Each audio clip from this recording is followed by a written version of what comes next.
नमस्कार, मी सुवर्ण 4च्या बुलेटिनमध्ये आपल्या सगळ्यांचं स्वागत। आपण काही महत्त्वाच्या महाराष्ट्रातल्या आणि देशभरातल्या घडामोडी या बुलेटिनमध्ये बघणार आहोत पुढच्या अर्ध्या तासात।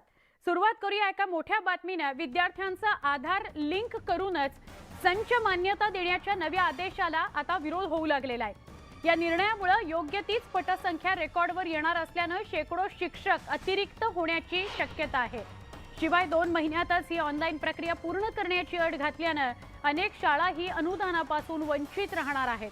अघोषित आणि कायम विना अनुदानित मधील कायम हा शब्द वगळलेल्या शाळांना अनुदानाचा टप्पा देण्याचा निर्णय सरकारने घेतला खरा, मात्र याच निर्णयात अनेक लादलेल्या अटींनी शिक्षण क्षेत्रात खळबळ उडालेली आहे। यापैकी विद्यार्थ्यांचा आधार लिंक करणे अनिवार्य करण्यात आलेले आहे।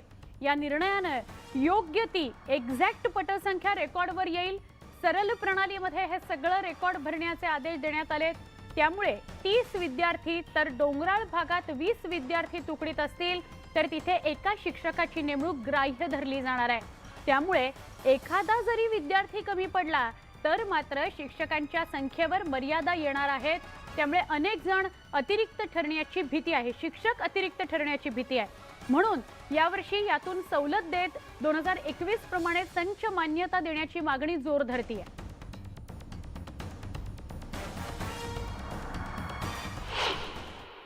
2021चे संच मान्यता आहेत। या संच मान्यतेवरतीच त्या ठिकाणी त्या शिक्षकांना गृहीत धरून हा आदेश निर्गमित करा, म्हणजे त्याची दुरुस्ती करावी आणि नवीन आदेश त्या ठिकाणी निर्गमित करून यांना त्या संच मान्यतेनुसार त्या ठिकाणी त्या शिक्षकांना पगार चालू करण्यात यावेत। आणि यादी जी आहे, जे पात्र ठरलेले जे शिक्षक आहेत यांची यादी तात्काळ त्या ठिकाणी जाहीर करण्याची भूमिका या ठिकाणी शासनाने घ्यावी, ही या निमित्तानं मी आपल्या समोर विनंती करत। जी शासनाच्या इतर ज्या अटी आहेत ह्या अमान्य आहेत किंवा संच मान्यतेचे जी पदं आहेत आत्ताची, ही आत्ताची पदं ग्राह्य न धरता 18-19ची जी पूर्वी जी पायाभूत पदं आहेत त्या पायाभूत पदांना जर अनुदान दिलं तर खूप छान होईल आणि लवकरात लवकर पगार सर्व शिक्षकांना मिळून जाईल, हीच एक अपेक्षा आहे। पुढची बातमी सांगलीच्या आटपाडीतून। सांगलीच्या आटपाडी तालुक्यातील वयस्कर शेतकऱ्याचं फाडफाड इंग्रजी चांगलंच व्हायरल झालेलं आहे। हा शेतकरी अधिकाऱ्याशी फाडफाड इंग्रजी बोलत होता, ते व्हायरल झालाय, तो व्हिडिओ व्हायरल झालाय। या शेतकऱ्याची चर्चा राज्यभर होऊ लागली आहे। या शेतकऱ्याची बातमी न्यूज 18 लोकमतवर सगळ्यांनी बघितली। न्यूज 18 लोकमतच्या बातमीनंतर शेतकऱ्याची वीज महावितरणने पुन्हा जोडून दिलेली आहे। All the staff of the Atpadi Electric Board and their officers.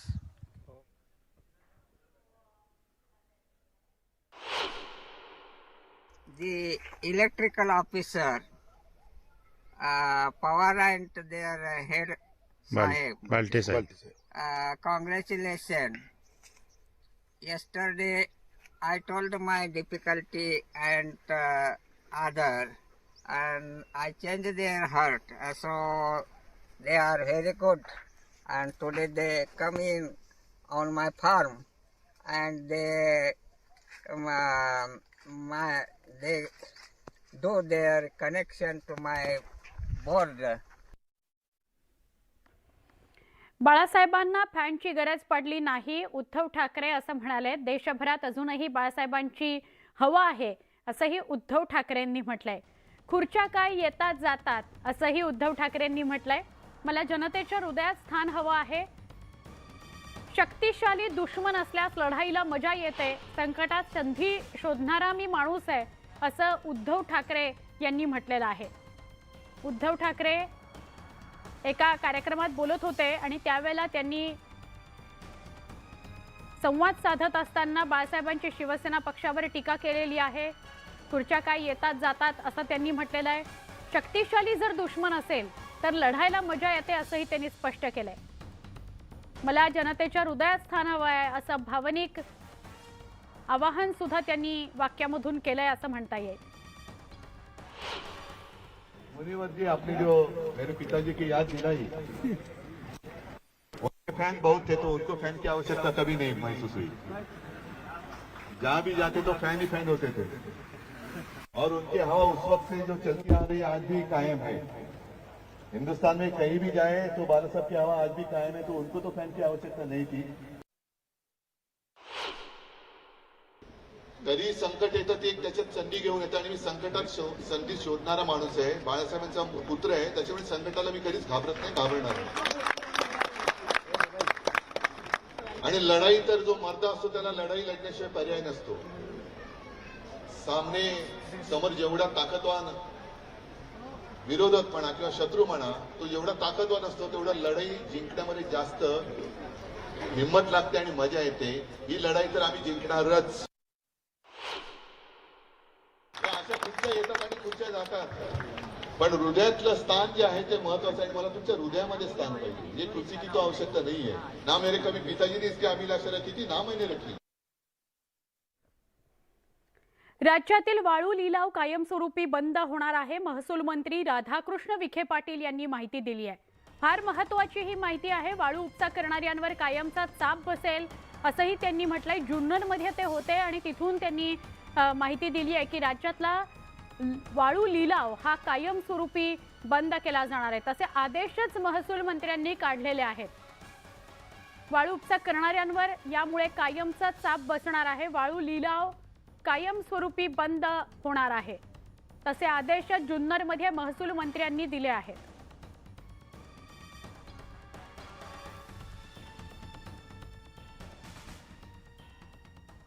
आता बोलूया कसबा पोटनिवडणुकी संदर्भातली बातमी. कसब्यातील काँग्रेसचे बंडखोर उमेदवार बाळासाहेब दाभेकर यांची मनधरणी करण्यात काँग्रेसला यश आलेलं आहे. दाभेकर यांनी बंडखोरी करत कसबा पोटनिवडणुकीसाठी भरलेला अर्ज अखेर मागे घेतलेला आहे. दाभेकर यांच्या बंडखोरीमुळे मतांचं विभाजन मोठ्या प्रमाणात होऊ शकतं याची भीती काँग्रेसला होती. त्यामुळे दाभेकर यांच्या मनधरणीचे काँग्रेसकडून प्रयत्न करण्यात येत होते. अखेरीस दाभेकरांची नाराजी दूर करण्यात काँग्रेसला यश आलंय.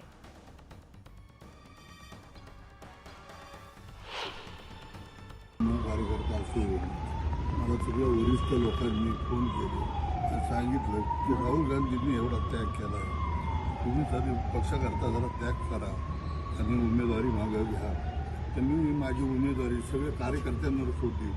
जो कार्यकर्त्यांना निर्णय होईल तो मला मान्य असेल असं सांगून मी उमेदवारी मागली.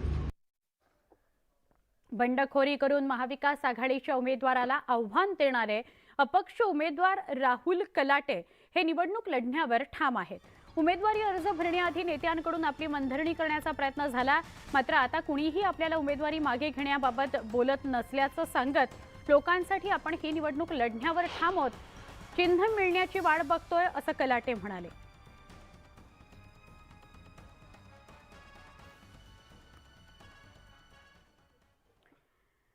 शिवाजी विद्यापीठाच्या दीक्षांत समारंभाला येणाऱ्या राज्यपाल भगतसिंग कोश्यारी यांना शिवसेना उद्धव बाळासाहेब ठाकरे पक्षाच्या कार्यकर्त्यांनी विरोध केलाय. आज युवा सेनेनं विद्यापीठाबाहेर याबाबत निदर्शनं केली. काळ्या फिती लावून ही निदर्शनं करण्यात आली. विद्यार्थ्यांनी या कार्यक्रमावर बहिष्कार टाकण्याचं आवाहन सुद्धा या कार्यकर्त्यांनी केलं. आम्ही युवा सेनेच्या वतीनं आम्ही एक पत्रक काढले की तुम्ही अशा दीक्षांत समारंभावर बहिष्कार टाका आणि तो दिवस काळा दिवस म्हणून पाळा. आणि आमची विद्यापीठ प्रशासनाला पण एक विनंती राहील की जो माणूस शिवाजी महाराजांचा अपमान करतो, तुम्ही त्यांना बोलवून विद्यार्थ्यांचा आणि या विद्यापीठाचा अपमान करत आहे, तर आमची एक विनंती राहील की अशा व्यक्तीला तुम्ही बोलवू नका. आणि जर बोलवलं तर आमचे शिवसेनेच्या वतीनं पण 11 तारखेला जेल भरो आंदोलन आहे. युवा सैनिक देखील आणि विद्यार्थी, हजारो विद्यार्थी या कार्यक्रमाला विरोध करतील आणि या कार्यक्रमावर बहिष्कार टाकतील. प्रतिबंध घालण्यात आलेल्या पॉप्युलर फ्रंट ऑफ इंडियाच्या 5 सदस्यांविरुद्ध महाराष्ट्र एटीएसनं आरोपपत्र दाखल केलंय. या आरोपपत्रांमध्ये पीएफआयचा गट भारताचं इस्लामिकीकरण करण्याच्या ध्येयाकरता काम करत असल्याचा दावा एटीएसनं केलाय. महाराष्ट्र एटीएसनं आपल्या 1113 पानांच्या आरोपपत्रात दावा केलाय की या 5 सदस्यांना मुस्लिम तरुणांमध्ये अत्याचाराची चुकीची माहिती पसरवून इतर धर्मांविरुद्ध असंतोष आणि द्वेष निर्माण करायचा होता. तसंच पीएफआयच्या लोकांनी ऍसिड, चाकू, कोल्ड्रिंकच्या बाटल्या आणि इतर शस्त्र घरात ठेवायला सांगितलं होतं. याशिवाय पीएफआयचे लोक हिंदू संघटना आणि आरएसएस नेत्यांवर पाळत ठेवून होते. एटीएसनं आपल्या आरोपपत्रात मिळालेले निनावी पत्र आणि एका सीडीचा देखील दाखला दिलेला आहे, ज्यामध्ये पीएफआय आणि त्याच्या सदस्यांच्या कार्यपद्धतीचा तपशील देण्यात आलेला आहे.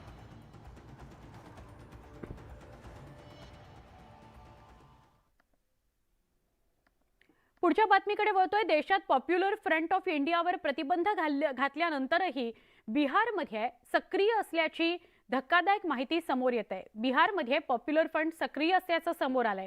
सुरक्षा यंत्रणांच्या निशाण्यावर आल्यानंतर पीएफआयनं आपल्या बेकायदेशीर कारवाया बदलल्याचं सांगण्यात येत आहे. आता पीएफआय लष्कराप्रमाणे प्रशिक्षण देण्याऐवजी महत्त्वपूर्ण लोकांना टार्गेट करून त्यांना जीवे मारण्याचा कट रचत असल्याचा दावा NIAनं केलाय.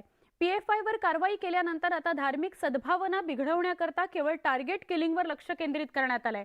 मुजफ्फरपूरमधील मोहम्मद कादिर अन्सारीच्या घरी गेल्या वर्षी सप्टेंबर-ऑक्टोबरमध्ये पीएफआयच्या गुप्त बैठका झाल्याची माहिती आता समोर येते आहे.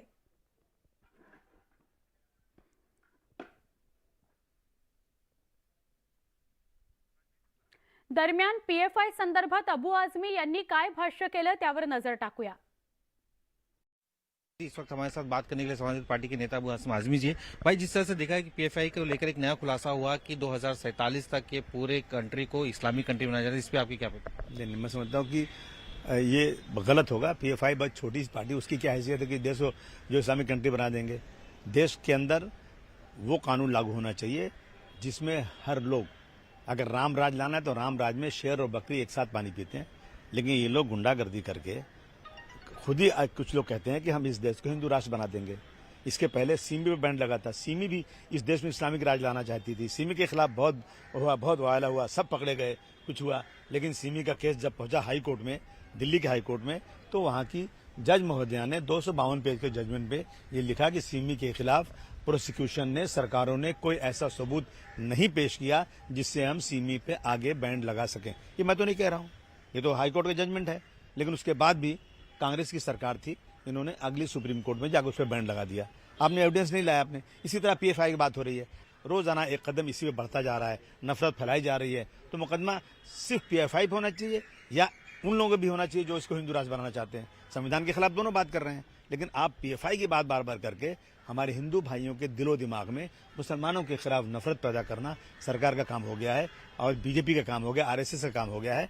ये सारी चीजें बंद होना चाहिए। मुंबई से अविनाश लोंढे के साथ वसीम अंसारी, न्यूज 18। पुढची बातमी आपण बघतोय. ही बातमी आहे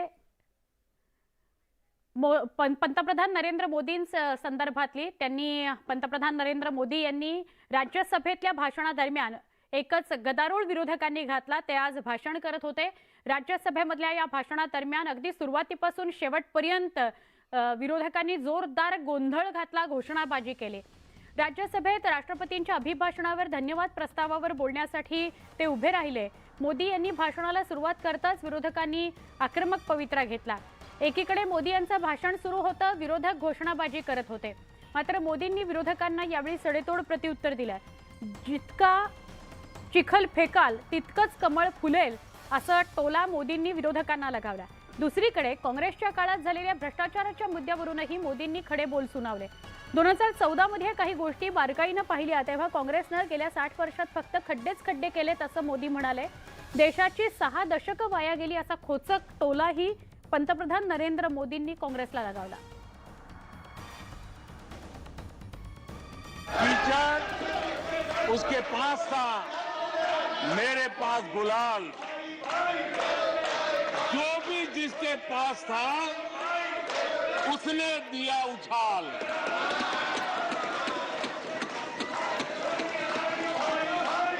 और अच्छाई है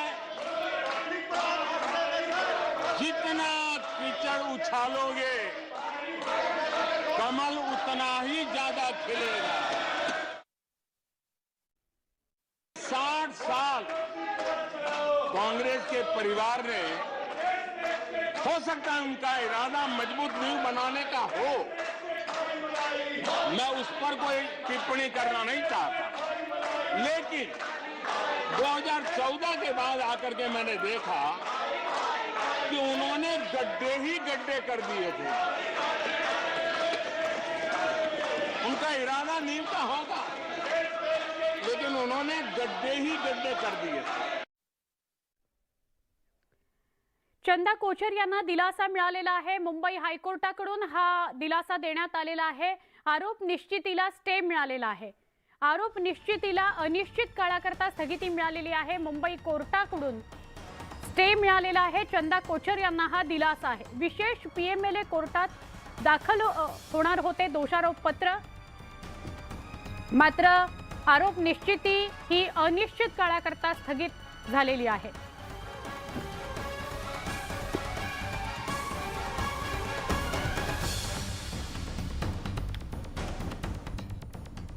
चंदा कोचर यांच्याकरता ही महत्त्वाची बातमी, दिलासादायक बातमी.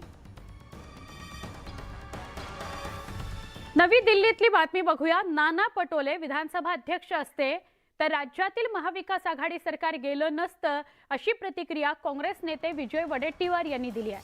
तसंच काँग्रेस पक्षात बऱ्याच घडामोडी सुरू आहेत. लवकरच मोठा निर्णय होईल असंही वडेट्टीवार यांनी म्हटलंय. पटोले हटाव मोहिमेची चर्चा जोरात सुरू असताना वडेट्टीवारांचे हे संकेत महत्त्वाचे मानले जात आहेत.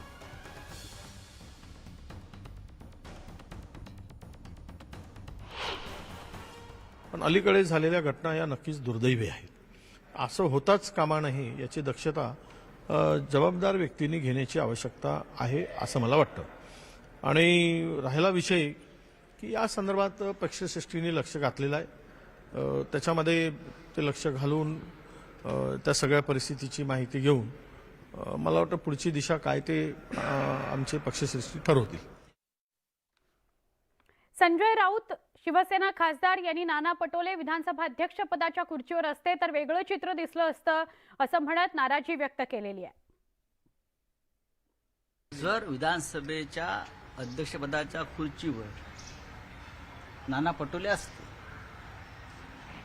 तर चित्र वेगळं दिसलं असतं. पण विधानसभेचं अध्यक्षपद अचानक रिकामं झाल्यामुळे आणि नंतर ती संधी आमच्या विरोधकांना मिळाली. राज्यपालांनी आणि भारतीय जनता पक्षानं हा जो डाव आहे सरकार पाडण्याचा आधीच रचला होता, त्यांना ती आयती संधी मिळाली. आता विधानसभेचं अध्यक्षपद त्यांच्याकडे नाही आहे. राज्यपालांनी निवडणूक होऊ दिली नाही, त्याचा फटका सरकारला बसला आहे. सत्य आहे. मोठी बातमी आहे ठाणेकरांसाठी. ठाणे मुंबईला जोडणाऱ्या कोपरी पुलाचं उद्घाटन मुख्यमंत्री एकनाथ शिंदे यांच्या हस्ते करण्यात आलं. या पुलामुळे ठाणेकरांची वाहतूक कोंडीतून सुटका होणार आहे. जुना पूल निकामी झाल्यानंतर या पुलाच्या दोन्ही बाजूच्या 2 मार्गिकांचं काम पूर्ण करण्यात आलं होतं. त्यानंतर मधला जुना पूल तोडून त्या ठिकाणी नवीन 2 मार्गिका उभारण्यात आल्या.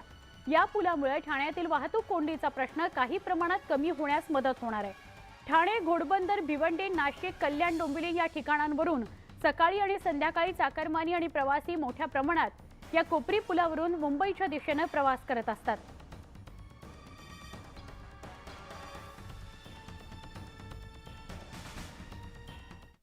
मुख्यमंत्री एकनाथ शिंदे यांचा आज वाढदिवस. या वाढदिवसानिमित्त उपमुख्यमंत्री देवेंद्र फडणवीसांनी एकनाथ शिंदेंना वाढदिवसाच्या शुभेच्छा दिल्या.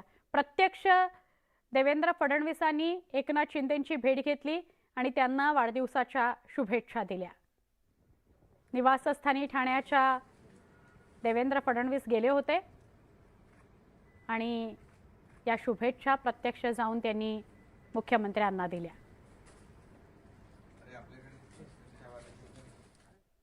या सगळ्या बातम्यांसह बुलेटिनमध्ये इथेच थांबतोय. ताज्या वेगवान घडामोडींसह काही क्षणात पुन्हा भेटूया. माझा सहकारी विशालसह पहा फक्त न्यूज 18 लोकमत.